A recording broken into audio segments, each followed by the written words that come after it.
Колешке Лазареска, има една максима која што вели: зашто викаш ако сметаш дека си во право? Ако вие сметате дека сте во право, нема на тој начин експлицитно да го изразувате и стравот и фабрикуваните реченици. Јас ништо не ве навредив. Ви кажав дека не ви личи дека сте повозрасна од мене, да кажувате дека јас сум се служел со паушални информации и дека тоа мене ми личело бидејќи сум бил опозиција, а сега вие ќе им презентирате на граѓаните други бројки кои што јас не сум ги кажал, со цел граѓаните да знаат дека живеат убаво. Граѓаните како живеат многу добро знаат и тоа ви го соопштија пред 2 недели. Јас не знам на кој друг начин може повеќе да ви го соопштат, освен на демократски избори. При тоа, не на локални обични избори.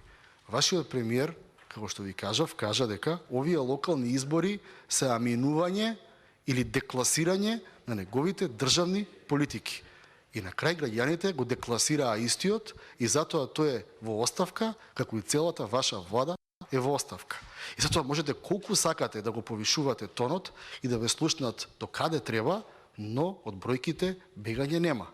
Јас ве повикав, почитувана колешке Лазареска, да ми ги кажете бројките за странски инвестиции, ново отворени работни места во приватниот сектор, бидејќи тој го полни буџетот, а не администрацијата и еден куп војска што ќе ги примала Шекеринска или другите министри. Тоа е во ред, ама треба да има граница до каде, дали има издржливост и економска оправданост и дали има пред се стопанство.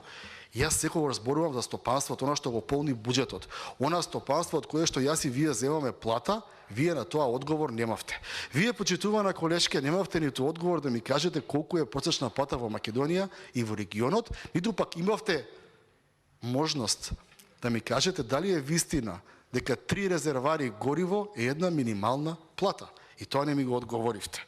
Така што, јас со вашето звање не ве навредив, туку ви кажав дека точно знам што зборувам, дека сум учествувал во креирање на таков буџет и дека тие се тие податоците.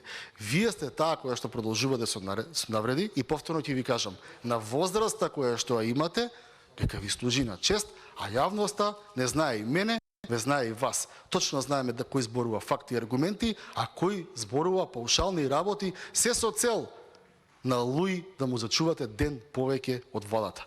Инаку јас, колешки, на крајот така завршивте, јас имам лошо мислење за политиките на владата.